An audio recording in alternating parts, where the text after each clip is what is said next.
evening, everybody. Thank you for tuning in to the Digital Forge Broadcast Network this Saturday night. And tonight, the Saturday Night Silver Crowns roll into town. It's going to be a great race here tonight. Loose Lug Nuts Racing League is on tap for you. We got a lot of race coming up. We are going to go live now to our Star Spangled Banner, brought to you by Madison Rising. Find them on the web at madisonrising.com. Also on Facebook, look up Madison Rising. We'll be back right after this, folks. Stay tuned. We're going to have some great racing coming at you here tonight.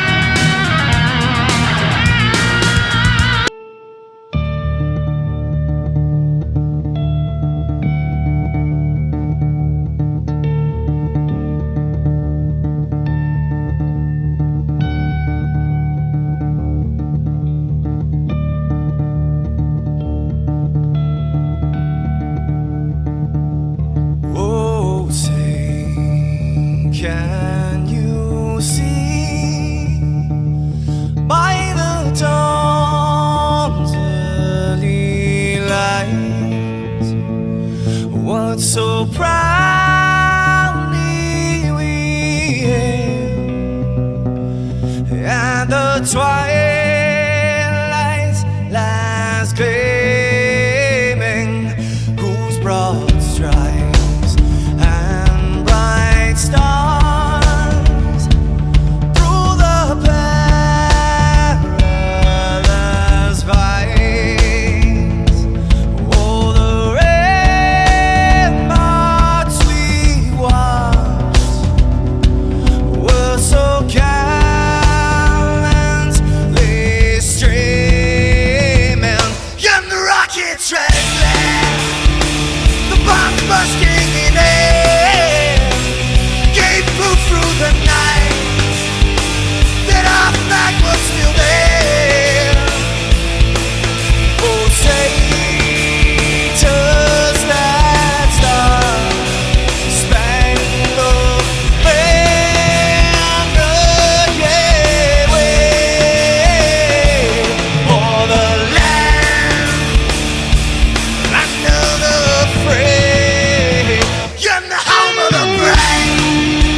Are you ready?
welcome back, ladies and gentlemen, to Homestead Miami Speedway this evening. As we look, drivers have pulled away from the grid.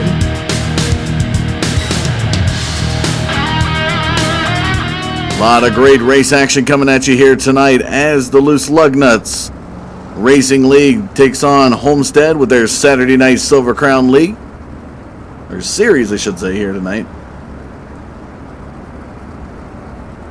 Up front, West Holland. And that 91,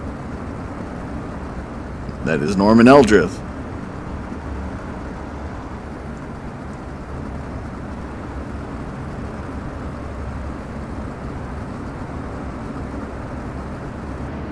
Green, green, green. Green flag flies. Here we go. 100 laps coming at you here tonight. Ryan Kuhn tonight on the pole. To the outside, the 0-1.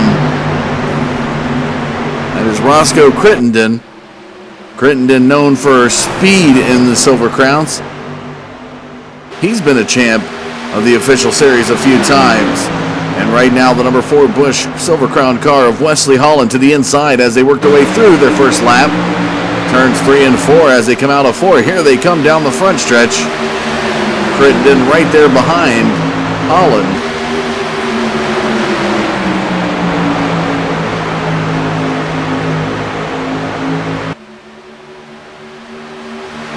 And you can see as the drivers go through the turns, the choice of lines either really low or really high. Crittenden now up to the backside of Holland. And looks like Wesley Holland elects to go deep into turn number 3. He's going to bury it down onto the white line. See what he does here in 1 and 2. He's going to stay moderate. He's about the middle part of the track. Not quite diving as deep because he realizes he's not going to pick up anything as Crittenden's right there just casually moving in the middle part of the track. Once again, Holland tries for that white line. You can see he's not really picking up anything on Crittenden. Michael D'Amico back there in 3rd position, the number 62 car. Right there in front of your pole sitter, the 42 of Ryan Kuhn, and now the 58 of Jason Hughes moves to the inside. Back there in 5th position.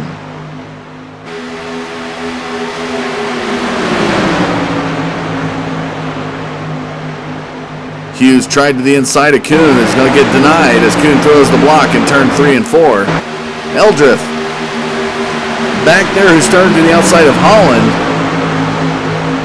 is now to the inside as they head into turn number 1. That 91 car has the 64 of Jeffrey Wood to the high side. George Hagan, the 28 car guy, another fast guy that we're going to have to see what happens as this race progresses. Usually has one of the best pitch strategies out there on the field. Is to the inside of the 23 of Don King. Well, now the 64 of Jeffrey Wood, and whoa, we got some 3-wide action. Scary, scary stuff coming out of that 4th turn. And now the 91 of Eldrith. Almost got into the side of Hagan there as they went into turn 1. Here they come down the backstretch towards turn number 3. What a good side-by-side battle here. And you can see that Hagan picks up a little bit of time. And now the 13 of Thomas Axum nearly almost comes into the side of Don King, but he's able to pull it away just in time before a collision is made. Jeffrey Wood still running the high side of the turn.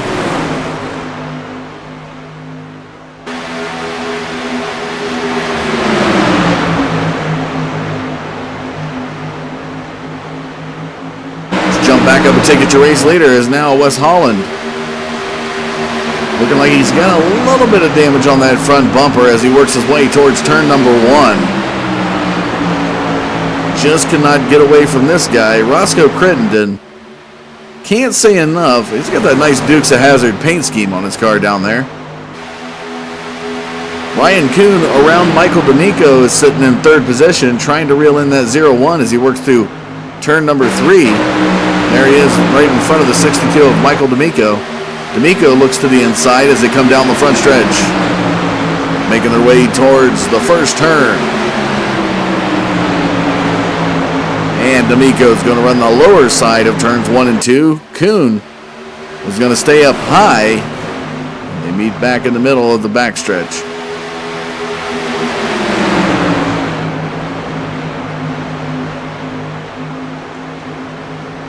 So Hagan and Hughes in a battle now for 5th position. Hughes testing to see if he could try the inside of Hagan here in turns 1 and 2. Don King now looking to reel in Jason Hughes. He's not too far back behind him. The green and white All-Pro machine makes a move to the inside of that back straightaway, setting himself up for the turn. Here he goes into turn number 3. Dives it down to the white line, and he has it for now. You can see some grip coming off of that 58 car.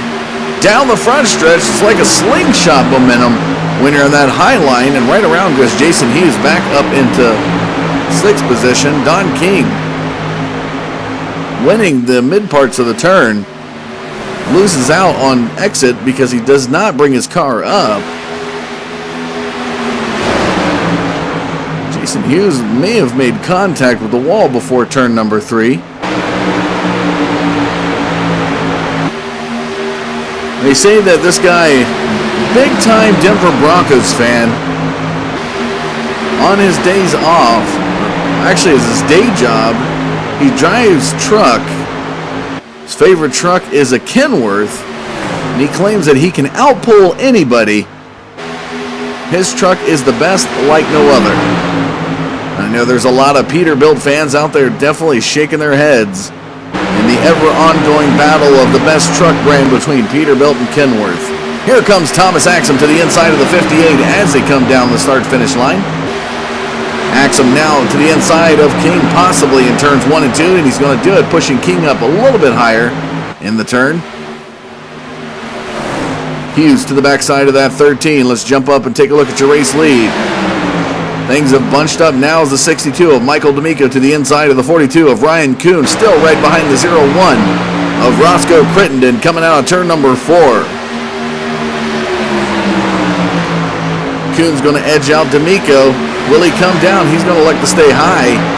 And if you tuned in last night to the K&N series at Chicagoland, Ryan Kuhn running a line that nobody else was running, the high lines of those tracks,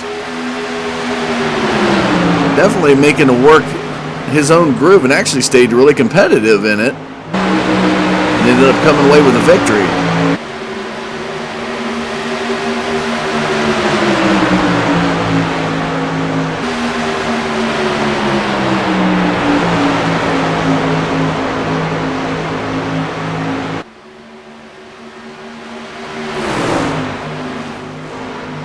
Down the back straightaway they go towards turn number 3.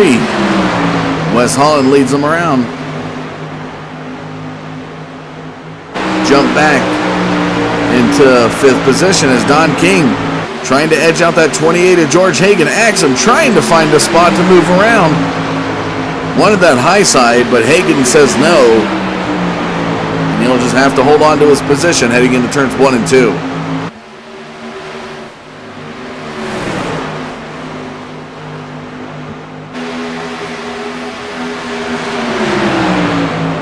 Axum now goes to the inside of Hagan in turn number 3. Side by side they are into 4.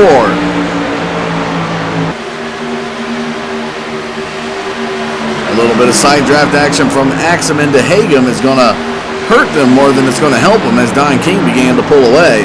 Axum realized this quickly and jumped back behind that 28 as he did not have the momentum to pass.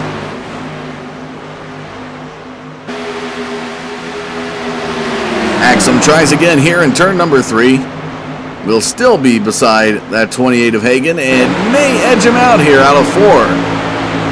Not quite the clear call from it. And here comes that slingshot out of 4 for the high side, and that group's going to win out.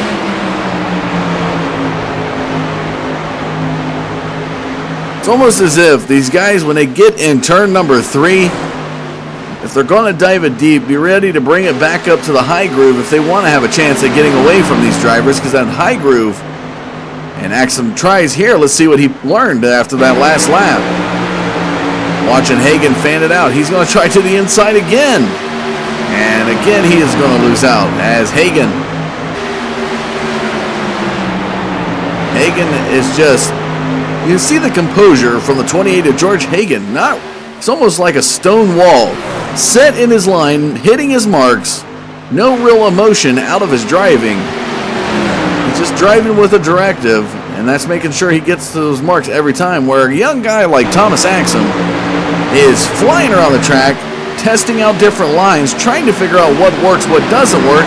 And now West Holland has some hang-ups there before the first turn. And George Hagan still denies that 13 of Thomas Axum the position. So West Holland, as we take a look here, West Holland tonight. Let's pull it down just a little bit closer for you. So West Holland right there. Tonight started on third. He's currently sitting in seventh after an incident. Axum just really aggressively moves that car through the track. Holland now to the bumper. 18 laps led there for that number 4 car. But it's all about this guy right here up front. Roscoe Crittenden started to the outside of the pole setter tonight. Carolina driver, fast lap time here at Homestead, 30.37, and now he's working on his third lap led of the night. He's got that 42 of Ryan Kuhn right there behind him. And New England driver who won at Chicagoland last night, his fast lap time here at Homestead is 30.36. He was the pole sitter here tonight. Michael D'Amico back there in third position.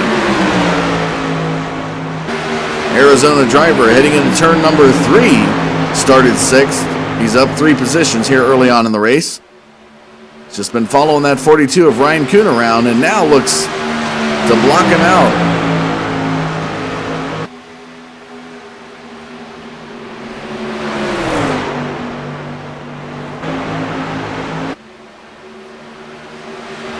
And Michael D'Amico does the smarter thing as he follows Crittenden's line. Kuhn tried for the inside, realized it didn't work. Look at the momentum of Kuhn coming out of turn number 4.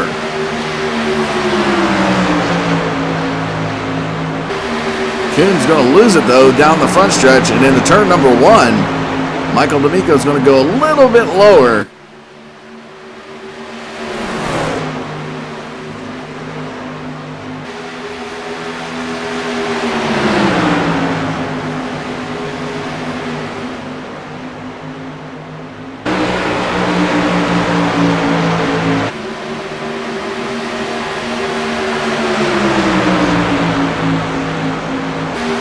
Watch Roscoe Crittenden make his way into turn number 1. Let's jump back to 4th position of Don King.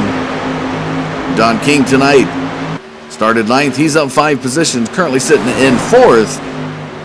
And a side-by-side battle right there behind him between Wesley Holland and Thomas Axum. Axum losing out yet again to the number 4 Busch car.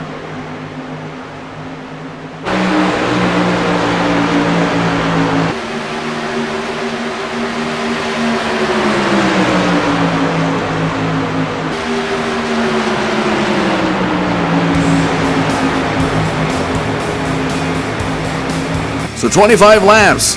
We're at the quarter point of the race tonight. 1 lead change here at Homestead Miami Speedway. You're watching the Saturday Night Silver Crowns here on the Digital Forge Broadcast Network. We're going to take a short commercial break. When we come back, we'll have some more race action for you. So don't go anywhere. We'll be right back.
Welcome back to Homestead, Miami this Saturday night.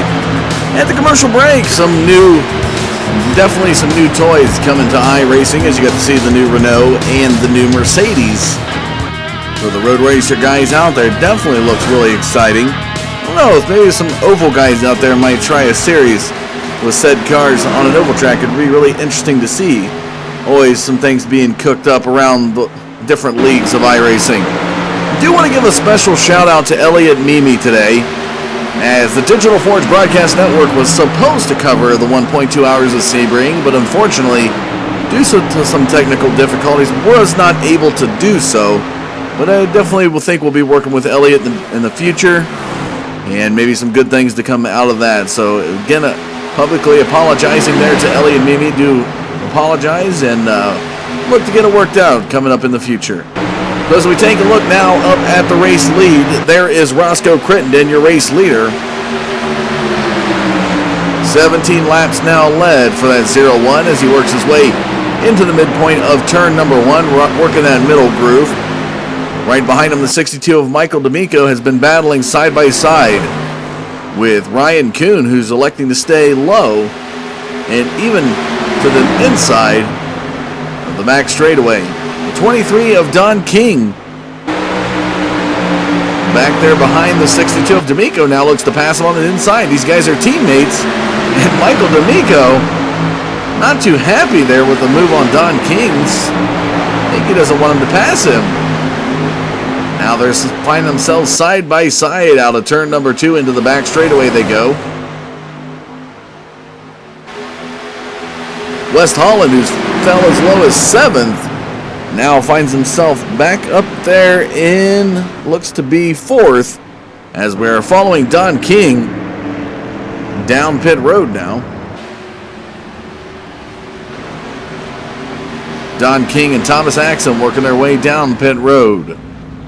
Be the first of the night here on lap number 39, now crossing over to be lap number 40.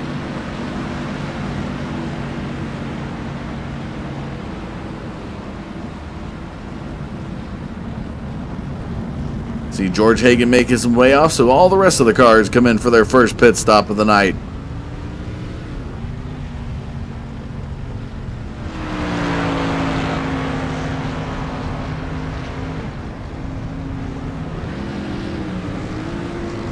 Take a look up front as Michael D'Amico, one of the very few drivers left out on the track. 12 drivers fielding the grid. As he works his way into turn number 3. He's going to veer off into the pit road.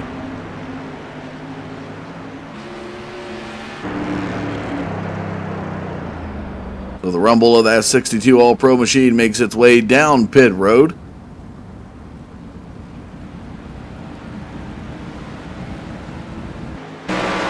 Don King now back out on the track. Comes across the start-finish line and climbs his way back up.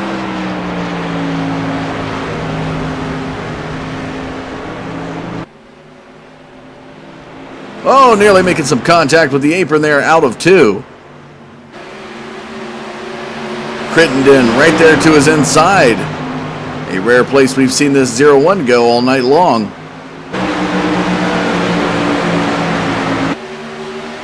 Here they come down the front stretch when they cross the start-finish line. The order will get reshuffled up as Don King now goes to the race lead.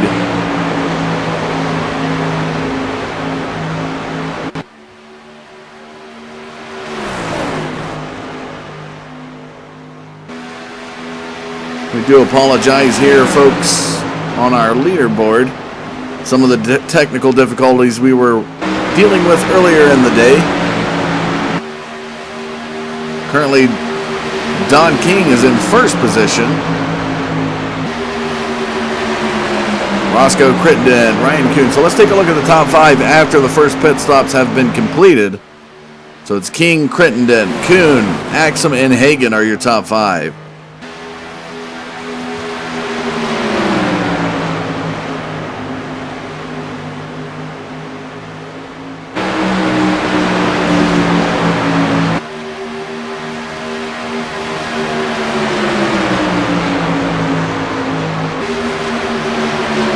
Crittenden on the bumper of King and heading into turns 1 and 2.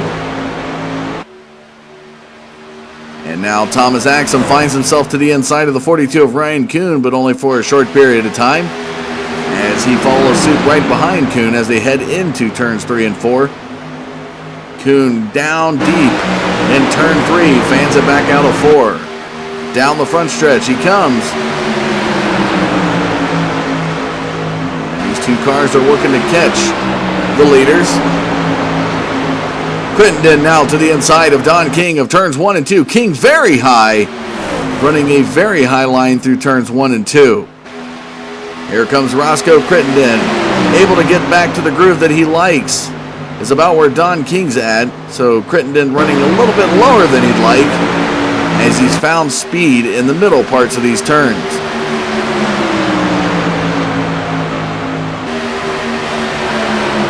Don King now still side by side. Look at that battle in those two different grooves and how they are remaining so competitive, even down the back straightaway. It's like a drag race between these two guys, but now Don King edges Crittenden out before turn 3, and I think Crittenden might be slowing up just a little bit, because here comes Ryan Kuhn. That 42 of Ryan Kuhn's going to try the high side on Crittenden into turn 1, and he's going to lose out. Look at that. Crittenden able to pick up some momentum there out of turn number 2. Still to the inside of Don King. Will Kuhn try for the 3 wide? The young aggressive driver has been known to do it. Thomas Axum right there. Given the amazingness of the aggressive driving from that number 13 of Thomas Axum, only worrying that it's going to be accident prone. His way he's been just flaring that car up and down these turns, as you see there. He just worked his way all the way down into the lower groove right there behind Crittenden. Axum so undecided on where he wants to run. Does he want to run the low? Does he want to run the high? And now Crittenden pushes up just a little bit coming out of 4. Don King still your race leader. And now Ryan Kuhn and Thomas Axum are your second and third position. And Roscoe Crittenden moves back to 4th. But there it is. He's back up into the groove, folks.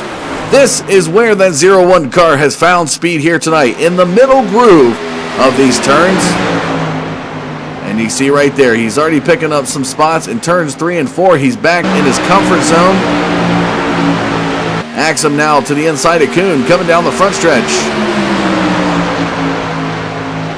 Very tough battle up here for second.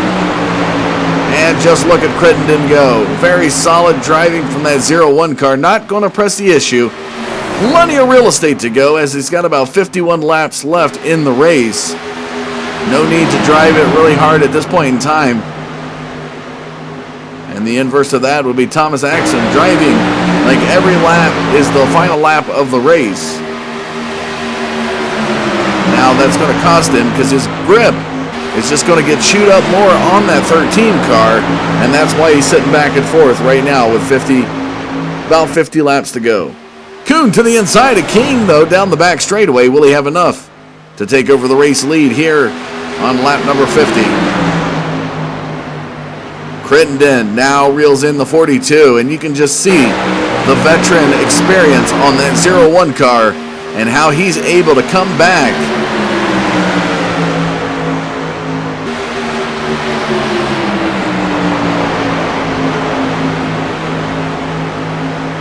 Crittenden to the outside of Kuhn. Here they come out of turn number 2.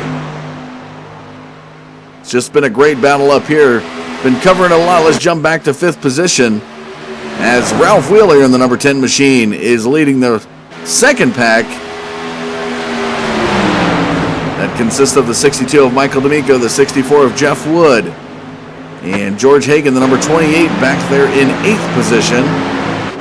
Jason Hughes, who looked pretty good early on, has fallen back after that first pit stop to 9th position. Norman Eldrith, folks, another driver who looked really promising here tonight, falls back to 10th. And what a battle for the last part, or for last position of the track. Jeffrey Koches and West Holland, two drivers you rarely get to see fight for a position, are in the back of the pack here. I tell you, I see these two together, and it reminds me of the movie Top Gun, when Maverick was trying to guide Cougar back to the aircraft carrier. And for some reason, seeing Koches and Holland together gives me that thought. I'll let you decide who's Maverick and who's Cougar in that respect, but just really interesting to see that. So back up front we go. Don King still holding on to the race lead, as now Roscoe Crittenden gets around the 42 of Ryan Kuhn as they head into turns 1 and 2. 47 laps to go out of turn number 2. Here they come down the back straightaway.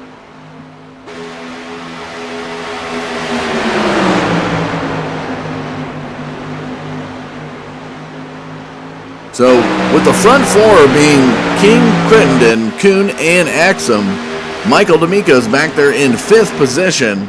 And as you take a look at the information on your screen, he's 8.25 seconds behind Don King and about 8 seconds behind the 13 of Thomas Axum. So pit stops definitely come into play with these Silver Crown cars on when to pit and what that happens to your car after, if the newer tires make any adjustment changes, and just the things that you might see that might change. But now Jeffrey Wood looks to the inside of the 62 of Michael D'Amico. Number 10 of Ralph Wheeler, or 18, excuse me, of Ralph Wheeler back there behind Wood as they head into turns 1 and 2.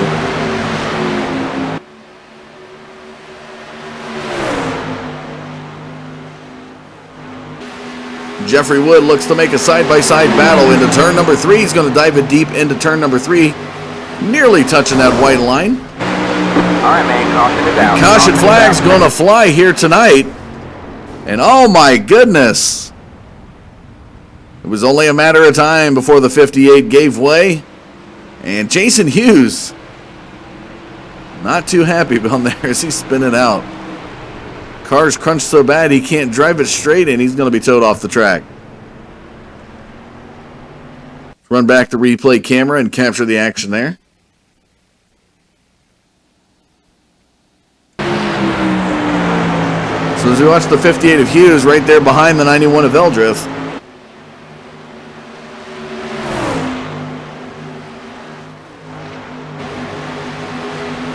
And it looks like Hughes is going to come down into Eldrith, and they're going to go spinning around, and wow, Jason Hughes, they make the letter T nearly.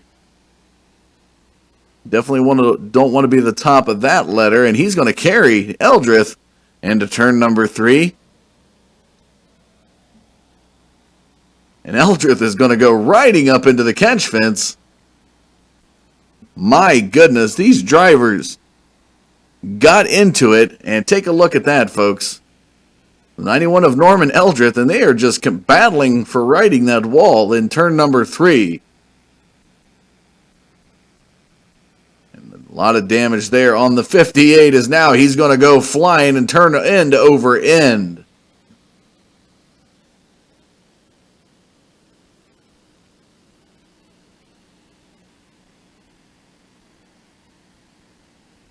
So for the second time in 2 races, Jason Hughes is involved in an incident.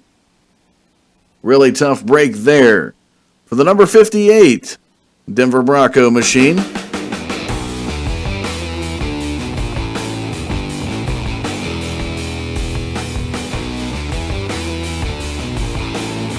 You are watching the Saturday Night Silver Crowns here on the Digital Forge Broadcast Network. We're going to take a short commercial break. When we come back, we'll have more race action for you, so don't go anywhere. Stay tuned.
iRacing.com is a sim racing game that combines a true-to-life racing experience with an online community of virtual racers from all over the globe. iRacing offers a multitude of officially licensed cars and tracks, laser scanned with millimeter accuracy. Their car models and mechanical systems are based on real-world physics and engineered in cooperation with manufacturers and race teams. iRacing's web-based interface allows members to compare stats and test drive any combination of car and track instantly. Their skill license system ranges from rookie to pro, ensuring members are always pitted against those with similar skill sets. Members are able to sign up for a weekly race series, compete in time trials, host a private race with friends, and participate in racing leagues created and run by the community. With over 60,000 members, iRacing works in partnership with renowned motorsport organizations like SRO Motorsports Group to deliver virtual races based on the real-life Blancpain GT series. iRacing's Blancpain Endurance Series features team racing, giving members the ability to build a team and participate in races ranging from 3 hours to 24 hours.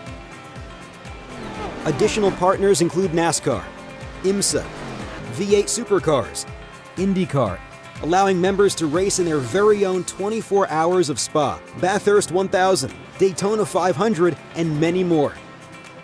iRacing.com, delivering the most authentic racing experience short of getting into a real race car.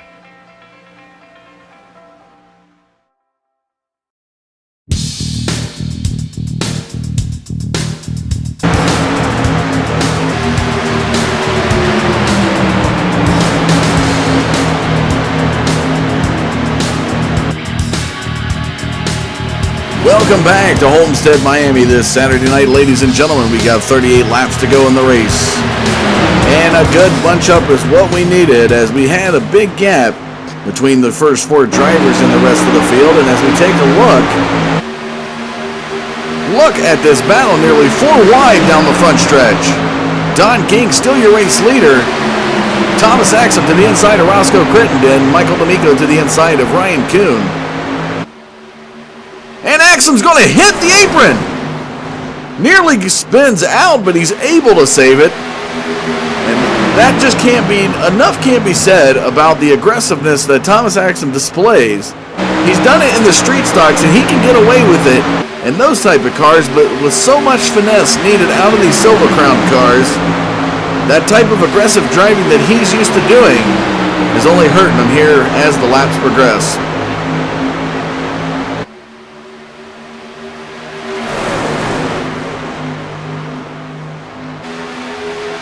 So Axum finds himself falling back to 8th position to the inside of Jeffrey Wood as they head through turn 3 and 4. Jeffrey Conchas in that 63 Mayonnaise is looking to make a nice spread as he heads down towards the start-finish line. I had to get a sandwich pun in there. I apologize. Axum to the inside of Wood here again.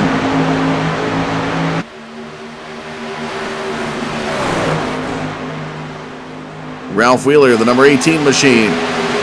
Back there behind the 62 of Michael D'Amico heading into turn number 3. We got 35 laps to go in the race here tonight.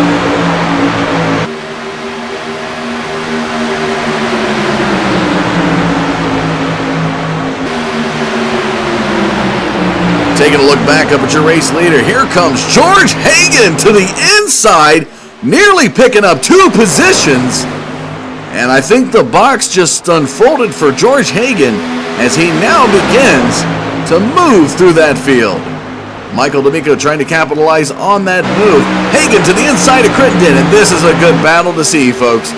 These 2 drivers side by side, Hagan and Crittenden. If you happen to follow the official Silver Crown Series, which I know everyone out there does, these 2 guys have battled so hard in the official series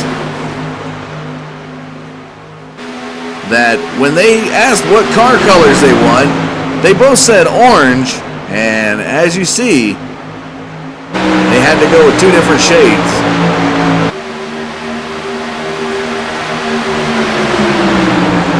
And a little bit of contact made from Crittenden into Hagan. D'Amico to the inside of Crittenden in turn number 1. And we've got a heated up battle here as Ryan Coons to the outside of Ralph Wheeler.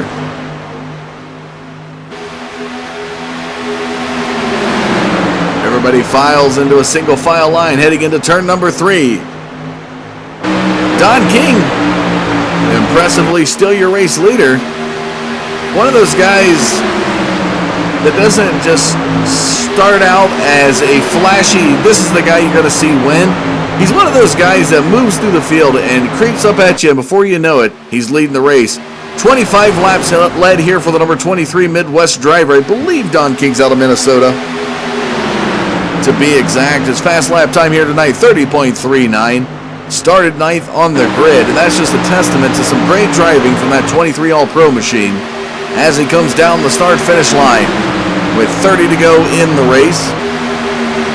Picks up lap number 26 led here at Homestead. Right there behind Roscoe Crittenden, you can see the 42 of Ryan Kuhn in that black and green car. It's to the outside of the 62 of Michael D'Amico. Some nice bunched up racing. This is what you want to see.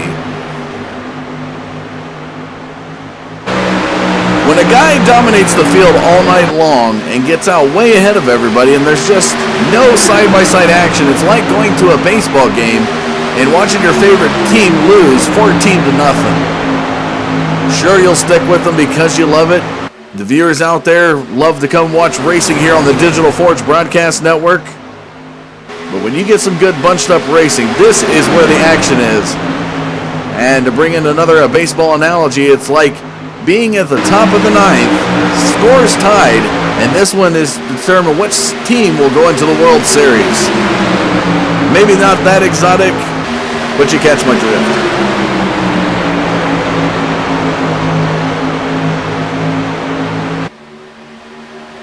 Out of turn number 2, down the back straightaway, giving a shout out to Ryan Eckstein tonight. Normally has some good camera packages. I'm not sure I got one for Homestead, Miami, Ryan. I'm sending you a wink. You can't see me, but Kuhn now to the inside of Crittenden with a little bit of momentum, but Crittenden's going to pick it back up out of turn number 4 down the start-finish line. We'll have the position on that 42 heading into turn number 1. It looks like Kuhn's starting to find momentum late in this race with 27 laps to go. He now finds himself to the inside of that 0-1 of Hagan, Michael D'Amico.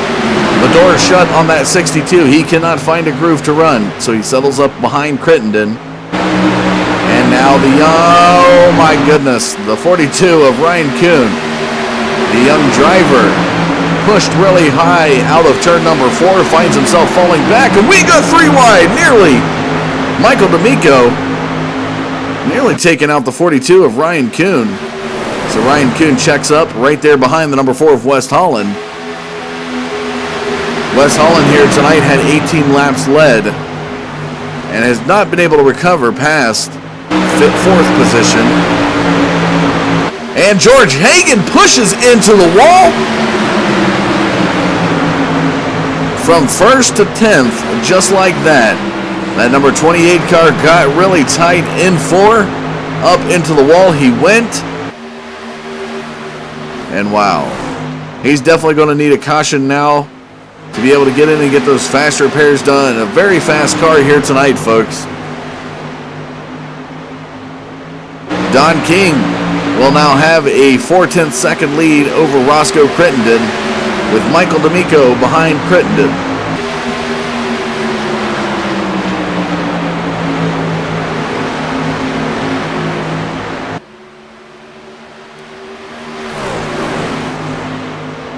Down the back straightaway they come. Ralph Wheeler, about the only car staying to the inside. But as he does, he'll fan out right behind Thomas Axum, who is behind West Holland. Axum's going to try the inside out of turn number 4.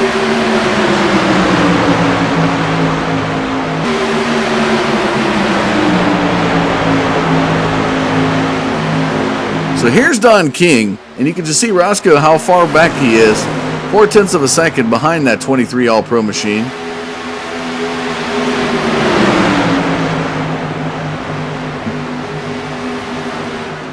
And look at the difference in line choice. West Holland deep into 3 and 4.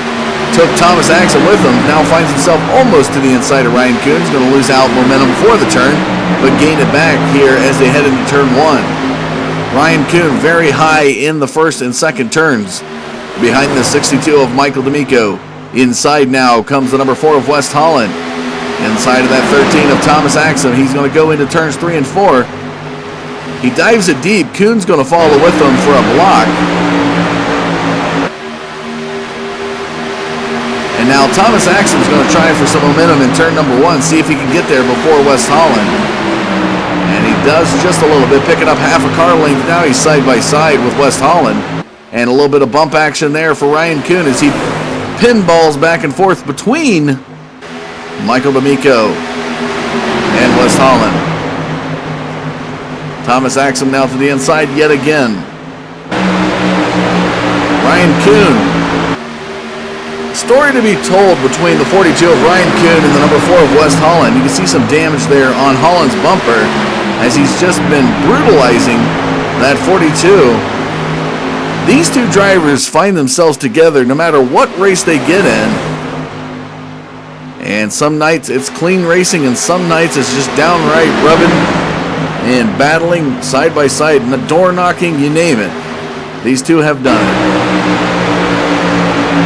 Though they might not be the best of friends now, but I believe someday in the future, these two will be sharing a drink in a bar, reminiscing of days like this when they just continually to bump neck and neck, front to back, side to side, top to bottom, however you see it.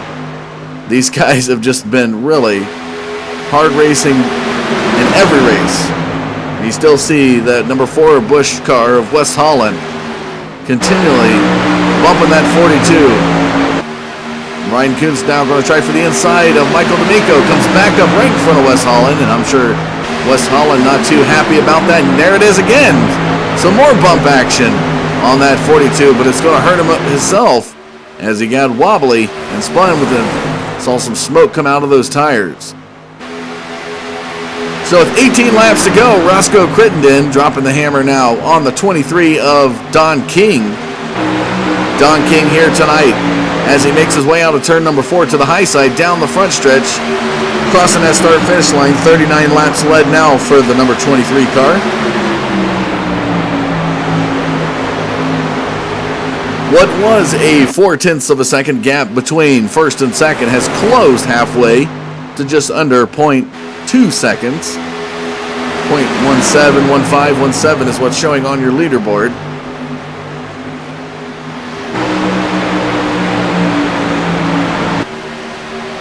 It'll be 16 laps to go here tonight.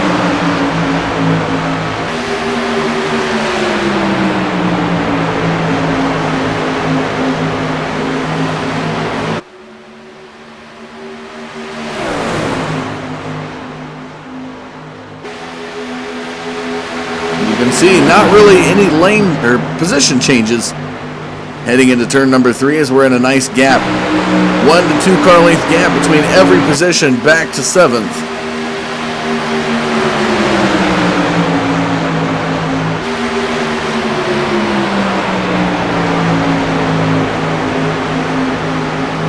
Don King still elects to take the high side of turns 1 and 2, while Roscoe Crittenden finds his comfort zone in the middle groove of the turns. Don King must have found some momentum up there in the higher parts, as Roscoe Crittenden's going to stay in that darker rubbered up part of the track.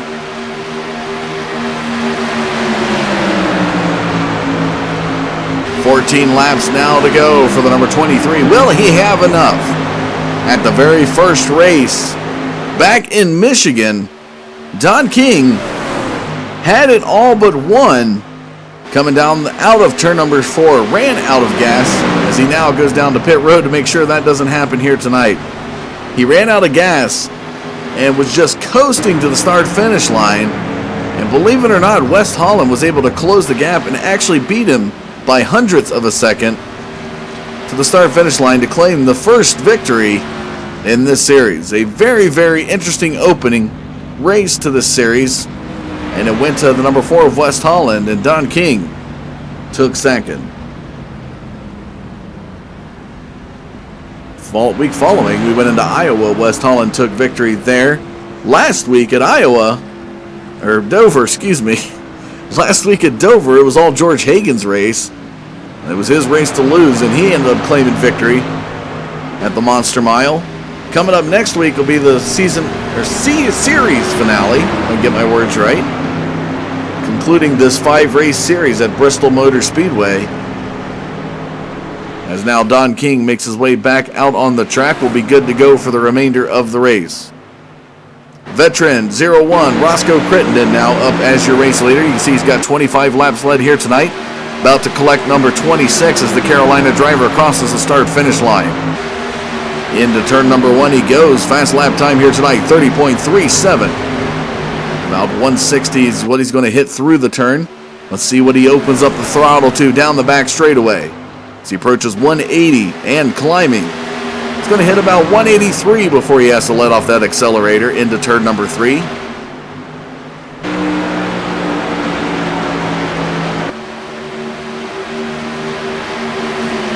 So 10 laps now to go. Will that 01 have enough to make it the whole distance? That's going to be the question. He's got a half a second lead over the 62 of Michael D'Amico. So you got to start thinking about fuel conservation and possibly tire wear.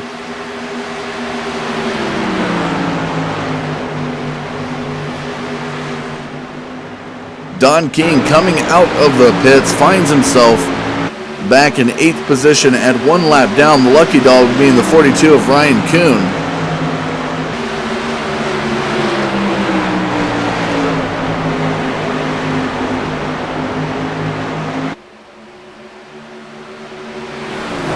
So Roscoe Crittenden looks like he's going to go into the pits here with 8 to go as he veers off into pit road.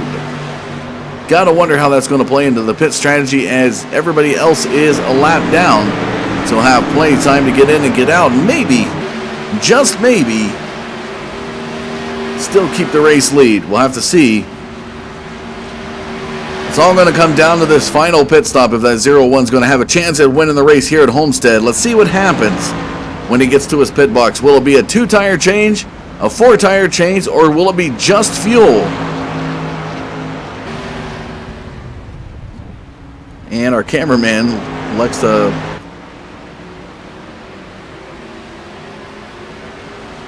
as it looks like it's at least 2 tires as the front comes down, so it's only a 2-tire change for the 01.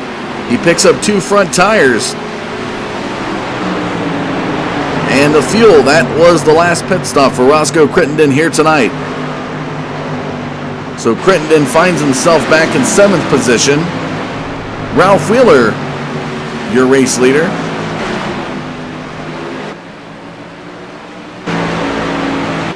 Right there behind Ryan Kuhn. Ryan Kuhn is back in 4th position.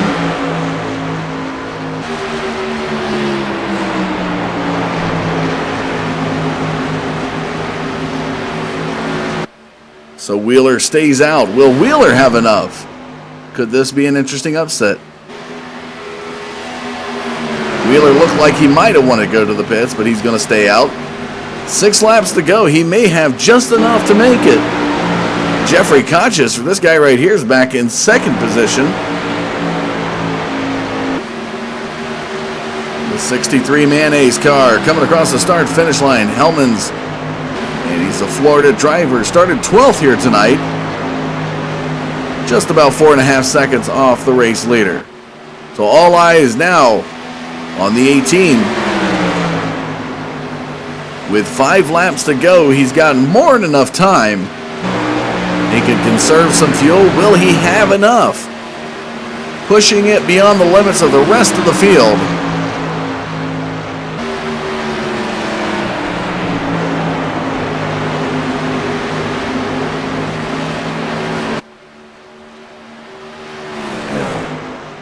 If I was Ralph Wheeler, definitely want to let up off the fuel just a little bit to make sure I have enough to carry me.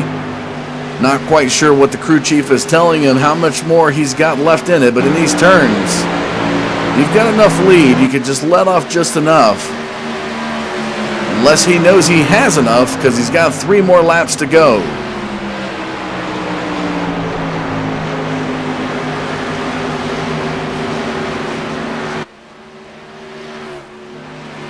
So if this is our finishing order, the driver right ahead of Ralph Wheeler, Ryan Kuhn, is in 4th.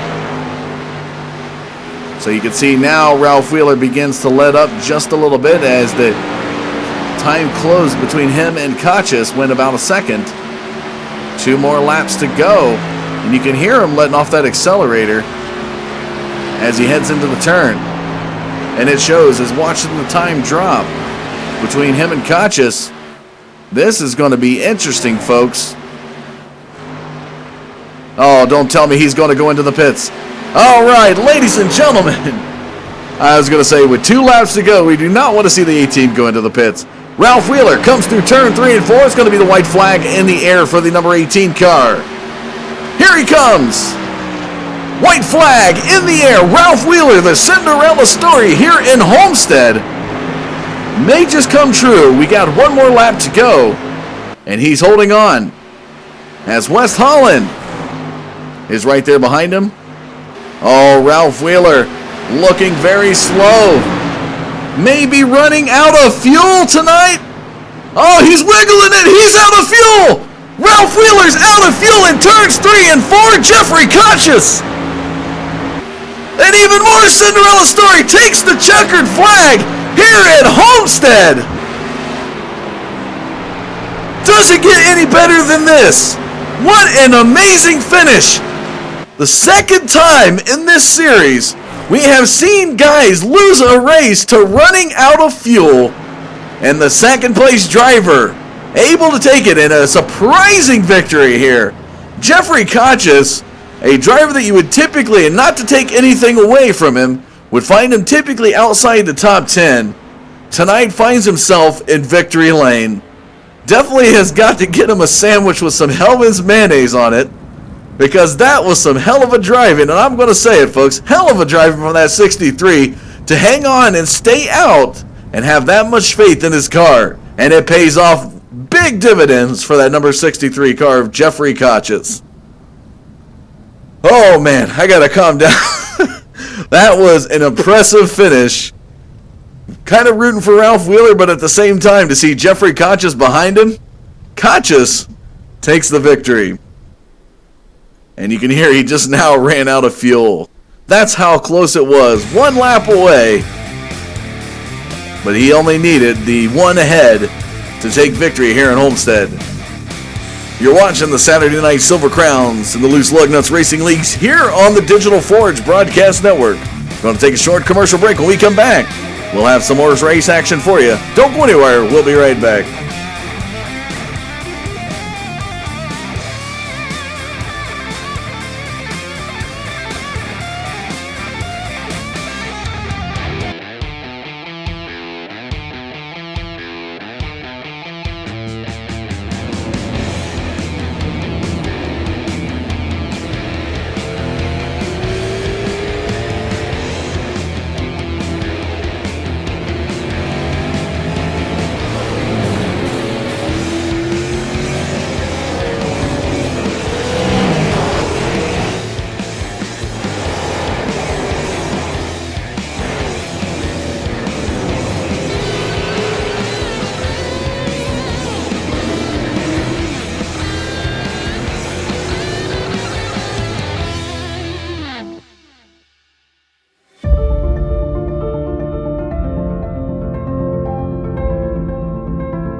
Welcome back here to Saturday Night Silver Crowns here at Homestead, Miami. And what a finish here tonight, ladies and gentlemen. Jeffrey Conscious with the surprise victory here. And getting some information here from Race Control. Just to let you know, folks, we're not going to be able to catch an interview with our race winner tonight because this is not a made-up story. Jeffrey Conscious's daughter is having triplets delivered tonight, so he had to leave the track and go straight to the hospital. So we will not be able to get an interview with the winner, although we would love to catch some comments from that 63 driver, but we do wish him the best. And you know, congratulations to his daughter delivering triplets, and that's quite a bit. So 63 will have an additional 3 to the family here tonight. So let's take a look at the results here before we catch our other 2 driver interviews. Taking a look at the results. So the 63 of Jeffrey Conscious finds himself into victory lane for the first time in the series. The 18 of Ralph Wheeler, Michael D'Amico, Ryan Kuhn, Wes Holland are your top 5. Thomas Axum, Roscoe Crittenden, Don King, Jeffrey Wood, and George Hagen rounding out your top 10. We're going to go live now to the 62 All-Pro machine of Michael D'Amico, who had some good moments here tonight and some side-by-side battles. We've seen at one point, Mike, that you were side-by-side with Don King, and you guys kind of swerving at each other. Was that just a little playful rivalry with teammates, or tell us a little bit about that? Oh, that was just some tough racing.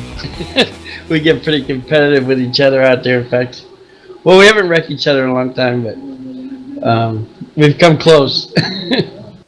But tonight, you find yourself sitting in third position. Tell us a little bit about the last pit stop and how that played into your strategy and what things were looking like. Yeah, to tell you the truth, I really wasn't paying any attention in the last pit stop. I started getting scared about 15 laps out. I started wondering, I knew we weren't going to make it. There was no way we were going to make it, so I just started lifting, and I was running about half throttle for about 10 laps. Just ran out of fuel going into 3 after the finish. And it's the second time we see this happen in the series, especially your teammate Don King knows it all too well, and Ralph Wheeler running out just in the final turn as well. And that opened up the door for Jeffrey Conscious to take victory. Is there any shout-outs you'd like to give? Oh, yeah, to my teammate Don King. It's always great racing with him. Working on sets, all that stuff. To all my fans out there, and all my sponsors, Dan's Top Notch, All Pro Racing, our new sponsor, Pad, KMA, all them guys we race with all the time. Great racing out here tonight. So next week we go to for the series finale at Bristol Motor Speedway. Can you tell us a little bit about your experience in a Silver Crown car at that track? Yeah, the little bit of experience I have on that is I have a feeling it to be pretty messy. So definitely one we're going to have to tune in to watch, because I'm sure we'll see some great hard racing there. Well, congratulations again to you tonight, Michael. You finished third place after a hard-fought battle here at Homestead after these 100 laps, and look forward to seeing you next week at the series finale at Bristol. Cool. Great being here. Well, there you have it, folks. Michael D'Amico coming in second place here tonight. And we'll bring in Jeff Wood to talk a little bit about Jeffrey Conscious in a moment. But we got to bring in this driver now. It was almost a Cinderella story here at Homestead. And I tell you what, just as fast as you rise to the top, Ralph, you find yourself crashing down hard. And a worse place, no more worse place to do it than running out of fuel heading into turn 4. Tell us a little bit about those last 2 turns.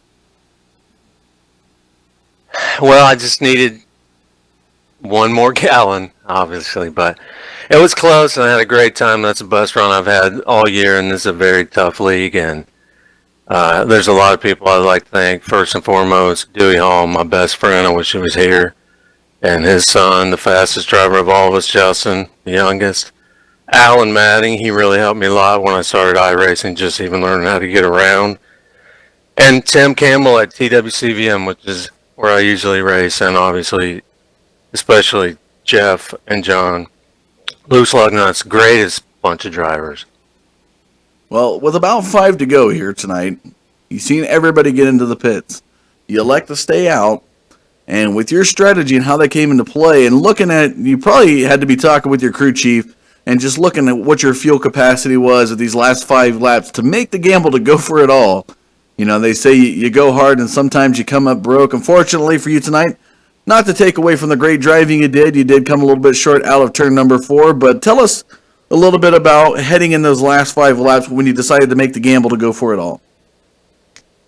Well, really, it started right at the beginning of that whole run, coming out of the pits with behind Jeff, and just saving. I was saving the whole race, and it just really worked out at the end. And I took the right amount at the end. I know they probably wish they would have had more, some of them, and obviously some of them took just the right amount because fuel is very heavy and these cars are lightweight, and fuel, you get faster and faster as the fuel burns off. And it was a lot of fun. This is very, very fun, and I appreciate everyone at Loose Lug Nuts and you guys for broadcasting it. Thank you very much. Definitely, and a pleasure to see you take second here tonight, Ralph. Very hard-fought battle, a good strategy altogether. And next week, go ahead. Hey, can I say one more thing? I want to say this is for Staff Sergeant Forrest Sibley. He was killed in Afghanistan last year, 6 months ago, right when I started back iRacing. I had never done it. I was a NASCAR 2003 guy, and Dewey finally took him 5 years, but he talked me into it, and Forrest was killed like a week later, and it's been a long 6 months, but it's for him. All right, Ralph. Well, glad to be able to talk to you up here in the booth, and some great driving here tonight at Homestead. We go into Bristol next week. We look forward to seeing what we got next week from the number 18 car. Well, keep your head up there, buddy, and I'm sure great things in the road ahead for you. Thank you very much. I appreciate it. Well, there you have it, folks. The number 18 of Ralph Wheeler coming in second place in a very, very heartfelt turn off of turn 4. A crowd out there in YouTube, and I'm sure on the track, was rooting for that number 18, but not to take away from the man, the number 63 of Jeffrey Conscious. So let's take a look at the results one last time before we sign off here tonight. Conscious, Wheeler, D'Amico, Kuhn, and Holland are your top 5. Axum, Crittenden, King, Wood, and Hagen are your top 10. And Norman Eldrith and Jason Hughes rounding out your field here tonight. Coming up tomorrow night at 8:30 p.m., it's going to be the Sim Racing Short Track League taking on another wonderful short track. It'll be broadcasted at 8:30 p.m. on the iRacing Live portal. But that's going to do it for us here tonight, folks. I'm Dustin Caldwell for the Digital Forge Broadcast Network saying thanks for tuning in. We'll see you tomorrow night.